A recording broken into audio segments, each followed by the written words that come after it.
네, 주의 말씀을 주야로 묵상하는 사람이 복이 있습니다. 오늘 우리는 책별로 성경 어떻게 읽을 것인가 룻기 편을 함께 나누겠습니다. 여행 가이드가 여행자들에게 하듯 여러분을 룻기 안으로 인도하려 합니다. 새로운 도시를 여행한다고 생각하면서 함께 룻기 안으로 떠나보실까요? 먼저 윤곽을 보고 잘 이해하기 위해서 들어가기를 해보겠습니다. 이 들어가기는 여행에 비유하면 어느 도시의 관광 안내소에 방문하는 것과 같아요. 여러분, 여행 안내소에 방문하면 도시에 대한 기본 정보를 얻을 수 있잖아요. 그런 것처럼 이 들어가기에서는 룻기에 대한 기본 정보를 얻을 수 있습니다. 룻기의 내용은 무엇일까요? 룻기는 사사시대의 여호와께 충성한 여인의 이야기입니다. 특별히 나오미의 형편은 사사시대의 이스라엘의 형편을 그대로 보여줘요.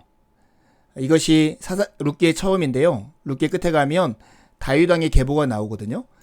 그런데 사사시대와 같은 형편에서도 하나님의 언약에 충성된 사람의 삶이 어떠한가를 끝부분에서 보여주는 것이죠. 룻기의 역사적인 기간은 한 30년 정도 됩니다. 기원전 1100년 즈음 몇 년 동안에 이루어진 일이죠. 룻기가 강조하는 것은 크게 세 가지예요. 첫 번째는 사사시대의 여호와께 충성한 사람들의 삶을 보여주거든요. 언약 공동체 안에서 사람들이 서로에 대해서 헤세드의 삶, 하나님의 사랑의 삶을 살 때 사사시대의 특징인 궁핍이나 무법이나 혼란은 사라지고 하나님이 원래 의도하셨던 평화와 안식이 그들에게 주어지는 것이죠. 두 번째 룻기의 특징은 여호와의 날개 아래로 들어온 이방 여인을 환대하는 거예요. 마치 그 시대, 사사시대는 하나님이 부재하시는 것 같은 현실이었잖아요. 그럼에도 불구하고 이 헤세드의 삶을 살아가는 사람들의 삶을 통해서 하나님은 늘 무대 뒤에서 지금도 일하고 계시다는 거예요. 세 번째 강조점은 이스라엘의 왕을 주시는 하나님의 통치적인 돌보심이에요. 다윗의 출현을 예고하고 다윗 왕조의 정당성을 강조하죠. 결론적으로 보면 룻기는 사사시대를 배경으로 하지만 분위기는 사사시대와 정반대라는 것을 알 수 있겠죠. 이제 들어가기에서 본 내용에 초점을 맞춰서 사사기를 둘러보려 합니다. 이 둘러보기는 여행에 비유하면 전망대에 오르는 것과 같아요. 전망대에 오르면 도시 전체를 한눈에 볼 수 있잖아요. 우리가 둘러보기 위해서 이 룻기의 내용 전체를 한눈에 보려고 합니다. 여러분, 먼저 이 룻기, 사사기에 이어서 룻기가 등장하는 이유를 한번 질문해 볼 필요가 있어요. 성경의 배열은 우연한 게 아니라 목적을 가지고 배열했기 때문에 그렇죠. 유대인들이 쓰는 히브리 성경의 그 룻기의 위치는 우측 중에 마지막 잠언 뒤에 배치되어 있어요. 잠언 31장이 현숙한 여인에 대한 이야기잖아요. 그리고 잠언 뒤에 룻기가 나옴으로써 현숙한 여인은 어떤 모습일까를 보여주는 예증으로서 룻기가 나오는 것이죠. 그런데 기원전 2세기의 알렉산드리아에서 70명의 학자가 이 히브리 성경을 헬라어로 번역하거든요. 그때 번역한 성경을 70인경이라고 하는데 우리 성경은 지금 이 70인경의 배열을 따라요. 근데 이 70인경은 사사기와 사무엘상 사이에 이 룻기를 둡니다.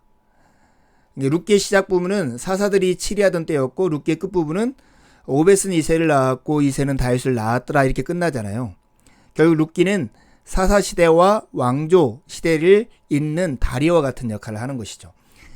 여러분, 이런 의미에서 룻기는 사사시대의 혼란과 고난이 종식되고 이스라엘이 다윗을 통해서 하나님의 언약 공동체로서의 풍성함을 누리게 되는 것을 보여주는 징검다리와 같은 역할을 하는 것이죠. 어떻게 하면 고난이 종식되고 하나님의 언약적 복을 받을 수 있을까요? 그 질문에 대한 답이 바로 룻기라고 말할 수 있는 거죠. 룻기는 룻의 사랑 이야기죠. 그러나 단지 사랑 이야기일까요? 이 룻기에 우리가 더 마음과 초점을 두어야 할 것은 뭐냐면 이스라엘 향한 여호와의 사랑이 이곳에 듬뿍 담겨져 있다는 거예요. 나오미에 대한 룻과 보아스의 사랑, 그리고 나오미와 룻에 대한 보아스의 사랑을 통해서 하나님의 사랑이 그대로 적나라하게 표현됩니다. 그대로 잘 보여주는 모습이 어떤 거냐면 텅 빈 나오미가 꽉 찬 나오미가 되는 거예요. 룻기 1장에 보면 불임 상태의 나오미가 나오거든요. 나오미의 이름이 기쁨인데 스스로를 괴로움이라고 부르라고 사람들에게 청할 정도였어요. 그런데 룻기 마지막 장 4장에 가면 꽉 찬 나오미가 나와요. 온전한 유업을 잇는 사람이 나오죠. 이 룻기의 주인공을 룻이 아니라 나오미라 말하는 사람들이 있어요. 왜냐하면 이방 땅의 텅 빈 상태에서 유다 베들레헴에 가득 찬 상태로 변하는 그 모습을 나오미가 보여주기 때문에 그래요. 불임 상태에서 온전한 유업을 회복하는 상태로 보여주는 것도 나오미를 통해서 보여주기 때문이죠.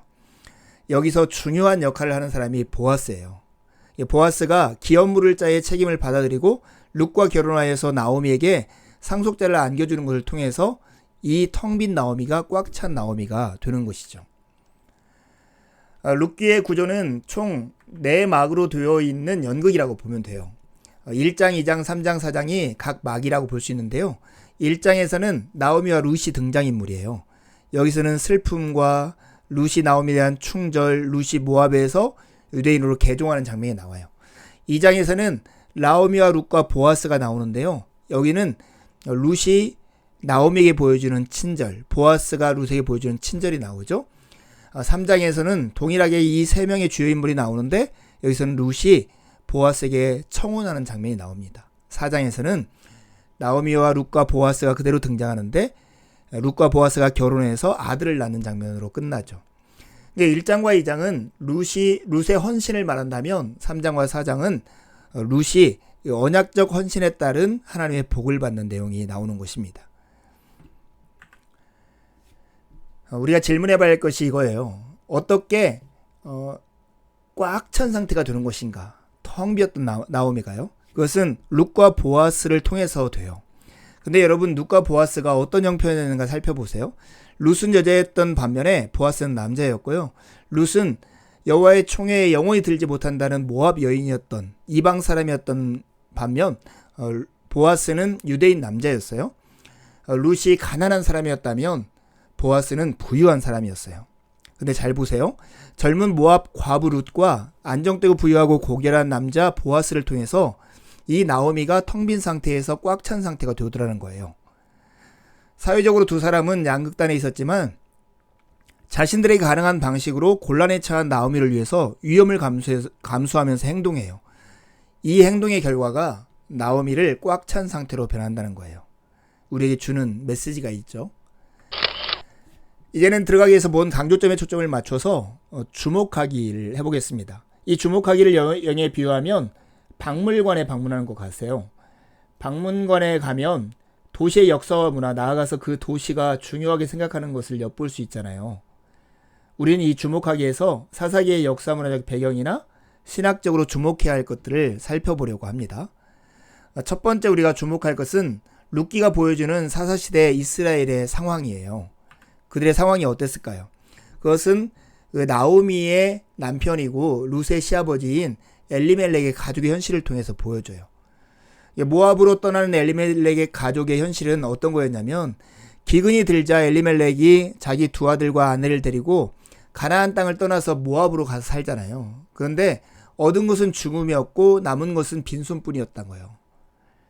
그래서 남편과 두 아들이 죽은 다음에 나오미가 베들레헴으로 돌아오기를 결정하고 소망을 품어요. 나오미의 이름의 뜻이 기쁨이에요. 그런데 사람들에게 자신을 괴로움이라고 불러달라고 말해요.